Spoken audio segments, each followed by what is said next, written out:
Okay, welcome to Gierok Farms. Just Dad today, and I've been doing some cover crop with rye the last 2 days. Today I hope to finish. Tomorrow's supposed to rain. For September, I believe 18th today. So, show you what I've been planting. And I believe it says on here this came out of Albert Lee seeds. So, hazelnut rye grain and for cover crop. We're done chopping corn silage. I put the last load in this morning to refill the silo. The corn is starting to get dried up a bit more than you want to be chopping it anyway. And we had a pretty good year for that. You guys will see those videos. I'm sure those videos have been out already by the time this one comes out. So a little about the drill. I've done several videos on this. So we have a 1006 NT, means no-till. Basically, you got these big coulters up front. These big wavy coulters that kind of cut a hole for the openers, the double disc openers that are behind it all. So that's kind of a little about that. We got 2 gearboxes on here, and right now we're only using the one. So we got our main seed box, which holds about 25 bushel. This is the second main seed box, which probably holds, it could be somewhere around 15. I don't know. I'd have to look in the book. And then we got for our alfalfa seed, and this would hold 2 50-pound bags worth, this container here. And then you see the smaller tubes. We got the bigger tubes for the 2 main seed boxes, and then we have our settings, which generally what I do in the spring is we got our oats in here, our grass seeds in here, and our alfalfa seeds in this smaller box. So we can seed 3 different seeds at the same time at 3 different rates. So if you're doing waterway, you might want to have your alfalfa way down or your grass seed way up, and then whether you have rye or oats in here, to set that to whatever. I've been doing this cover crop thing, it's got to be over 10 years now. And then another thing with this drill is you can lock out this. It's ground driven, so this here, that would be in gear, this would be out of gear. This side will drive one transmission, which is for the second seed box, and then the other side drives the other 2 seed boxes. So we have our alfalfa shut off, and I'll show you where the setting is for the main seed box. Right now I'm in 3rd gear on my transmission, and I think I'm set at 71. It's that lever there, and all that does is opens up the hole, and then the gearbox is set the speed of the shaft of the hole. So this stuff doesn't move very fast. Maybe I'll have the camera on there as I'm driving along. You can kind of observe some of that. That's how we control our seed. So you can really fine tune this thing. So what I'm doing now, and I've been doing this for years now. So we got 50-pound bags of rye seed.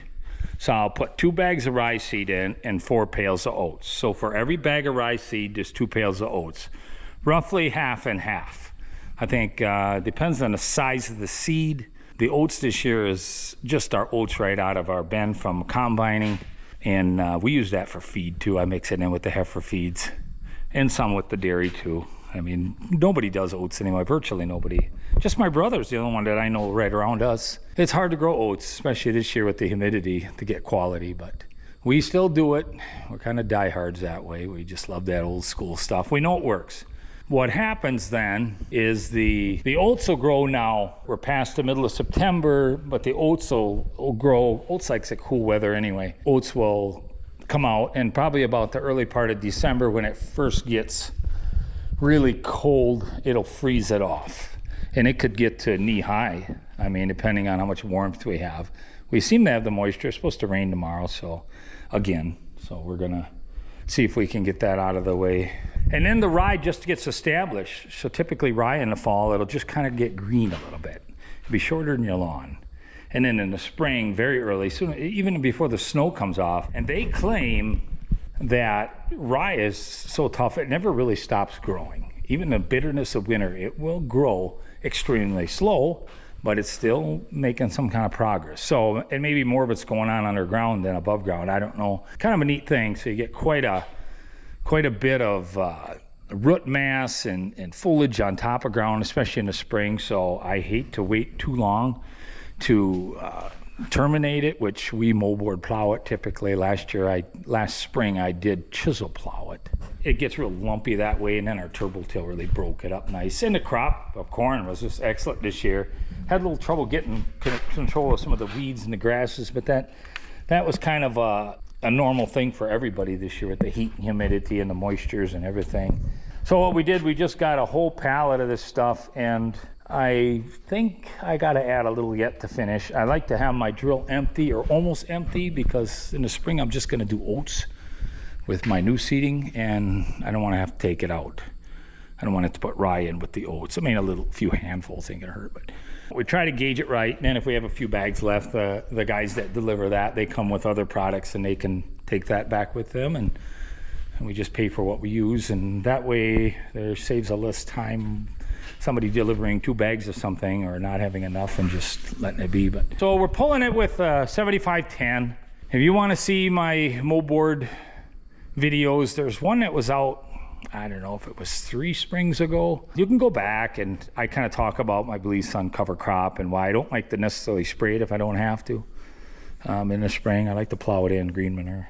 So some might debate that, but that's okay. It works for us. We got heavy soils and this climate and everything. So yeah, so anyway, gonna get started. We'll check back in.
This is my grass box, but I was going to show you, there's this beater in here that turns really slow, but it kind of stirs it a little bit.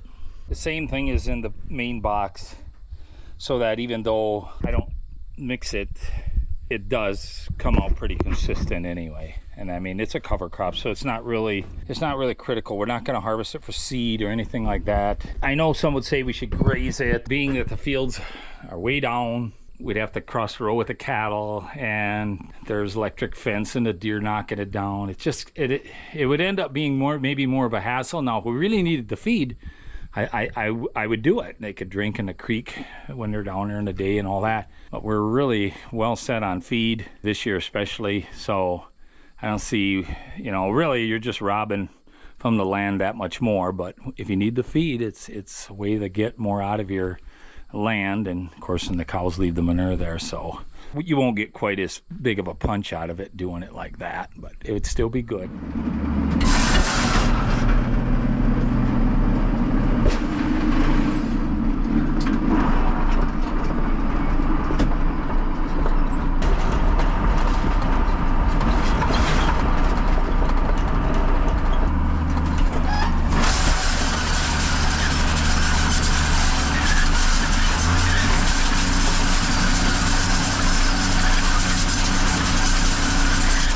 We'll show you what's going on here on the ground. Rye don't have to be buried very deep at all. I mean, some guys broadcast it, which basically just sprinkle it out on the ground with some sort of spreader. But you do get better results if you use a drill. And you can see it didn't cover it very well, but the rains will kind of get it to contact the soil better. You can see some places are barely half-inch in, some places almost leaves it on top, but it's really about scratching the surface. So we got reasonable good moisture here. I mean, there's some rain coming, I think. I trust that this is going to go. Now if it was a lot drier, you'd want to put it deeper, and that's generally the rule of thumb with planting anything. The drier it is, the deeper you want to put it to get to the moisture. Now it depends on the seed, of course, but rye, even oats, you don't go too deep. Inch, half-inch, quarter-inch, I mean, or just scratching the surface where it just gets a little, where the dirt will contact the seed, so it will sprout. That's generally how we do it here. So most of it is covered, because what happens in a cornfield, you got your, especially in these heavy bottoms, where the wheels went during the harvest and planting, it makes an indentation. So where your plant is, it's usually a little higher, especially after you get done harvesting. So you get this kind of this ripple of, you could be plowing it in 3 inches deep on top of the row and it be barely skimming the surface in between the row, depending on where you are in the field. This year it's pretty good. It hasn't been too wet. We've had our moisture, but it hasn't been crazy wet as far as that's concerned. So there's really no ruts. I mean, we could have went through here with the turbo till, but then again, you have to ask yourself, is all that stuff worth it? We usually get a pretty good turnout here. Again, they got heavy bottoms. So that's how that is.